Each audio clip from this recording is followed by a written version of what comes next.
Baik, assalamualaikum warahmatullahi wabarakatuh. Jadi pada mobil itu ada sistem pelumasan, di mana yang pertama pada mesin mobil komponen-komponennya saling bergerak dan bergesekan, ya, saling bergerak dan bergesekan. Bila dibiarkan akan terjadi kerusakan yang parah pada mesin. Jadi kalau misalnya olinya atau sistem pelumasannya tidak diperhatikan, maka akan terjadi kerusakan yang parah pada mesin. Oke, bisa dipahami ya. Selanjutnya,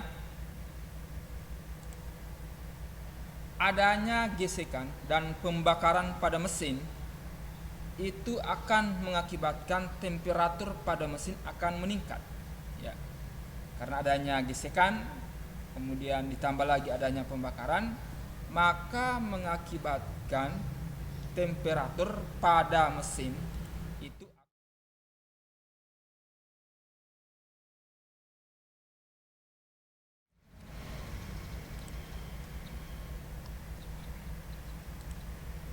seiring berjalannya waktu komponen-komponen pada mesin akan mengalami keausan, dan ini menyebabkan beberapa komponen akan memiliki celah yang besar. Contohnya celah antara piston dan dinding silinder, yang kalau misalnya celahnya itu sudah melampaui yang sudah ditentukan oleh pabrik, maka akan menyebabkan kebocoran. Yang paling sering adalah kebocoran kompresi, ya. Jadi mesin itu masih baru, celahnya standar, ya, masih bagus. Tapi seiring berjalannya waktu, umurnya semakin bertambah, kemudian bebannya juga semakin besar, maka akan mengakibatkan komponen-komponen akan mengalami keausan, ya. Contohnya antara keausan pada piston dan dinding silinder. Jadi ada celah, ya.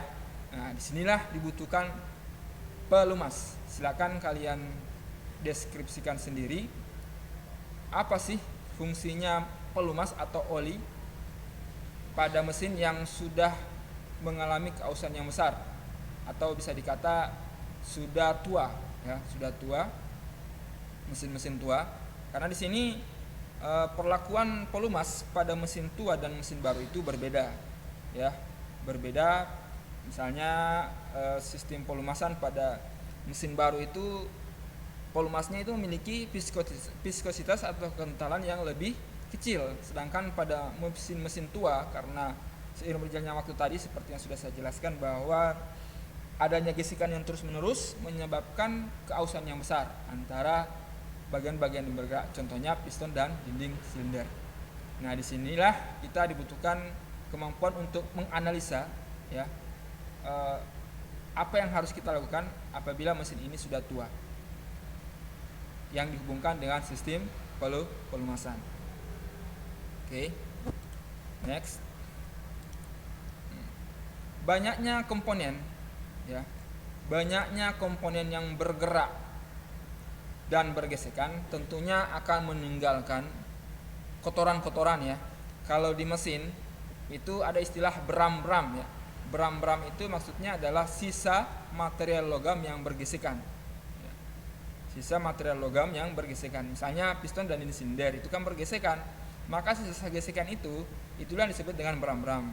Dan ini bila kita biarkan begitu saja pada mesin, maka akan mengotori permukaan pada komponen mesin. Nah, ini harus dilakukan tindakan supaya frekuensi pengotoran komponen pada permukaan mesin itu bisa dikurangi, ya. Jadi banyaknya komponen yang bergerak dan bergesekan akan meninggalkan bram-bram, dan ini harus disingkirkan. Nah, disinilah kita harus fungsikan pelumas. Nah, dari penjelasan ini kalian bisa sendiri menjelaskan kira-kira apa hubungannya banyak komponen yang bergesekan yang meningkatkan beram-beram dengan pelumas. Tentunya dengan adanya banyaknya kotoran ini, maka disinilah fungsi dari pelumas. Oke. Nah, terakhir, material logam itu kan umumnya akan mengalami karatan.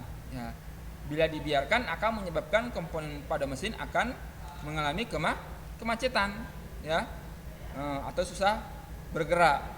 Biasanya kan kalau karatan itu kita biarkan, kemarin saja ada siswa yang membongkar transmisi karena komponennya berkarat, maka dia susah untuk dilepas. Maka tindakan yang harus kita lakukan adalah dengan cara mengepresnya. Nah, untuk mencegah hal tersebut, tentunya kita butuh pelumas.